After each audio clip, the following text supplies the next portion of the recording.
Horses respond to the emotional presence that you offer them and not your performance towards them.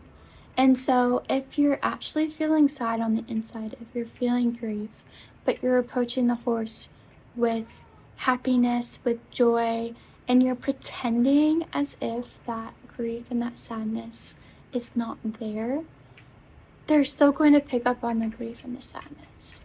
They're going to recognize that there's some part of you in that moment that isn't being congruent with the emotions that you're feeling, and they're going to respond to the emotions that they pick up on and not necessarily the emotions that you're pretending that you have. You cannot convince a horse that you're fine. You cannot convince a horse you're happy if you're feeling sad. You cannot convince a horse that you're content if you're feeling angry. They're going to recognize the emotion that you're hiding. They're going to recognize that you're being inauthentic towards them. They thrive in relationship when they are in an authentic relationship with the person that they're with. This just teaches an important lesson about authenticity. Sometimes in our world, we're taught by social media, by family members, by friends that authenticity isn't something that you need, that it's frowned upon.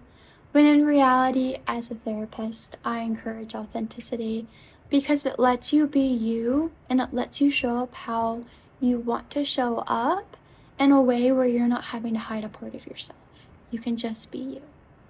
And horses want your authenticity. They want you to show up as you. They don't want you to be anyone that you're not and to pretend like you're okay when you're not okay. It's okay to be authentic. It's good to be authentic. If authenticity, anxiety, boundaries, relationships is something that you're wanting to work on in therapy, equine therapy might be something that's actually really beneficial for you.